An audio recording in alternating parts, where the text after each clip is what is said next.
দীর্ঘদিনের জল্পনা কল্পনার অবসান ঘটিয়ে অবশেষে শেখ হাসিনাকে বাংলাদেশে প্রত্যর্পণের প্রশ্নে মুখ খুলেছে ভারত।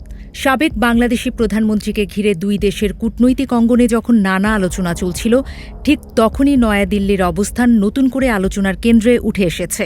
ভারতের বক্তব্যে যেমন সতর্কতার ছাপ রয়েছে, তেমনি রয়েছে আইনি প্রক্রিয়ার উপর জোর।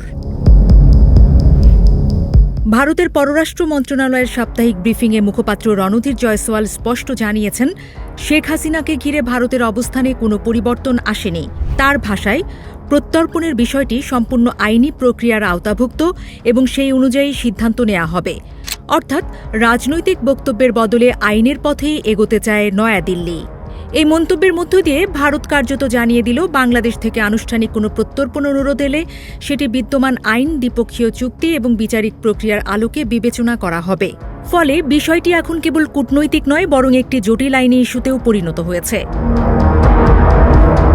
2024 সালের আগস্টে গণ আন্দোলনের প্রেক্ষাপটে ক্ষমতাচ্যুত হওয়ার পর পালিয়ে শেখ হাসিনা ভারতে অবস্থান করছেন। এরপর থেকে তার ভবিষ্যৎ, দেশে ফেরা এবং সম্ভাব্য বিচার নিয়ে নানা আলোচনা চললেও ভারত এতদিন প্রকাশ্যে খুব সীমিত মন্তব্য করেছে। এবার সেই নীরবতা ভেঙে দিল ভারতীয় পররাষ্ট্র মন্ত্রণালয়। এদিকে বাংলাদেশের পক্ষ থেকেও শেখ হাসিনাকে ফিরিয়ে আনার প্রচেষ্টা অব্যাহত রয়েছে। প্রধানমন্ত্রীর তথ্য উপদেষ্টা জাহিদুর রহমান এক সংবাদ সম্মেলনে বলেন, সরকার শেখ হাসিনাকে দেশে ফিরিয়ে এনে বিচারিক প্রক্রিয়ার মুখোমুখি করতে চায়। তার দাবি, যদি প্রত্যর্পণের মাধ্যমে তাকে ফিরিয়ে আনা সম্ভব হয়, তবে সেটিই সরকারের লক্ষ্য।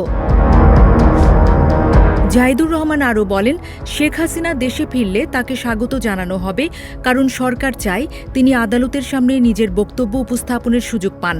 তার মতে, বিশ্বের সেরা আইনজীবীদেরও তিনি নিয়োগ দিতে পারেন, তবে শেষ পর্যন্ত বিচারিক প্রক্রিয়ার মধ্য দিয়েই বিষয়টি নিষ্পত্তি হওয়া উচিত। অন্যদিকে শেখ হাসিনাও সম্প্রতি নিজের ভবিষ্যৎ পরিকল্পনা নিয়ে মুখ খুলেছেন।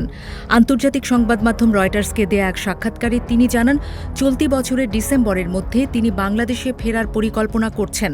তার সঙ্গে আওয়ামী লীগের আরও কয়েকজন জ্যেষ্ঠ নেতাও দেশে ফিরতে পারেন বলে তিনি ইঙ্গিত দেন।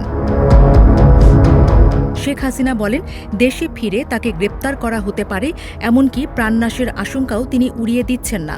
তবুও নিজের জন্মভূমিতেই শেষ নিঃশ্বাস ত্যাগ করার ইচ্ছার কথা উল্লেখ করে তিনি বলেন, মৃত্যুও যদি আসে, তবে সেটি নিজের দেশের মাটিতেই আসুক।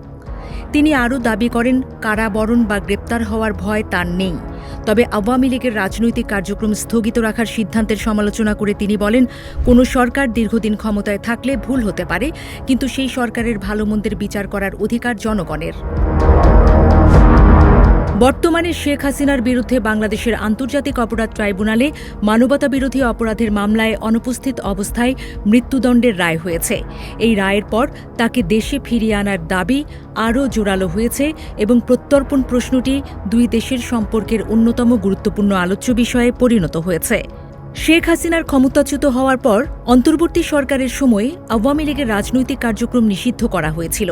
পরবর্তীতে নতুন সরকার দায়িত্ব নেয়ার পরও সেই নিষেধাজ্ঞা বহাল রয়েছে। ফলে বাংলাদেশের রাজনৈতিক অঙ্গনে আওয়ামী লীগের ভবিষ্যৎ নিয়েও অনিশ্চয়তা তৈরি হয়েছে।